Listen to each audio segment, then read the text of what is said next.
Hi, this is a quick video on the installation of the Ninebot Max seat. When I purchased this scooter, it wasn't called the Ninebot Max yet. It's basically the same version that goes 40 miles. It has a 40-mile range. The installation is fairly simple, but I had some questions, so I thought maybe making a video will help others share the answers to what I found out on my questions. So my first question was, when I took this out of the box, would this have tools when I need tools? And sure enough, it came with tools. It came with the Allen wrench, and it comes with a wrench. You have 4 screws and 2 wedges. These wedges look like this, and you have the instruction manuals in Chinese and English. And you have basically here, this is how you should use it, and here is basically how to install it.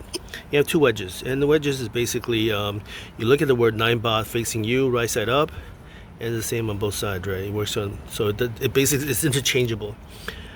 The wedges has 2 holes and 2 tabs on both sides. So if you come over here, you'll see that you can't really misalign yourself because it goes in and the tab stops it from going left or right, and then just had to match the hole a little bit. You push it all the way up, and actually the hole is there already. But if you want to adjust a little bit, you can let it go a little bit, and that's that. The second question I had was, how far should I have the seat? In the beginning, I had about a finger width of space,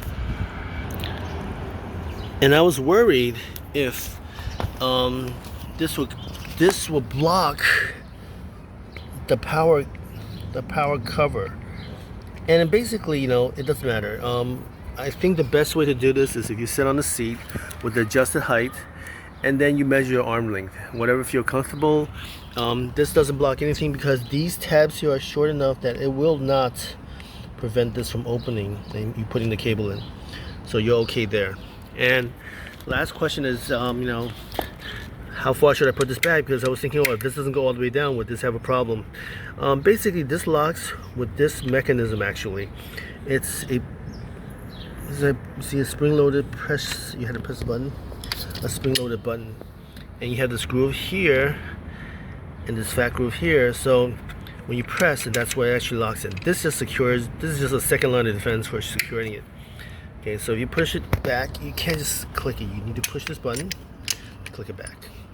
Okay, and then bringing this height up, you have a handle. This is actually very cushy. You can see there's a lot of cushion, and compared to generation 1 where they didn't have this spring and this was thinner. That's why I never considered getting it. But now it's actually, I was thinking, well, if you could go 40 miles, you might as well. And you can see that this, when you loosen this goes up, right? And then you could, there goes my seat. But yeah, it goes up to, I guess, as far as here.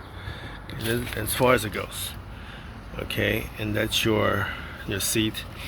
And also this here, there's a lever here. This lever, basically, when you click on this lever, I'm trying to see with one hand, okay, this unhooks, and this is for when you have the seat lying down. You can turn it sideways, so fold. Some people don't care. Some people just leave it like that. But then it'll fold either this way or that way, and then it will fit nice. And so if you're OCD like me, it'll fit nicely. It'll be more streamlined, So when you do this, use another hand, click. There you go, and then click. And that's basically it. It's not a hard thing to do. It's about 5 minutes, but all in all, I'm gonna give this a try, and I'm gonna show a video of it later on, riding it. But if you don't mind standing, it's fine. But I was thinking, since this scooter has such a range, sitting might not be a bad idea. And now with a shockproof seat, it might be awesome. I'll give my thoughts on it on a later video, but this is just the installation part. Hopefully it helps somebody. Thanks, bye. This video is added to the previous video I just made. Notice that the seat has a line here, and basically I guess that's the height you should not really pass this line. This is like a safety line.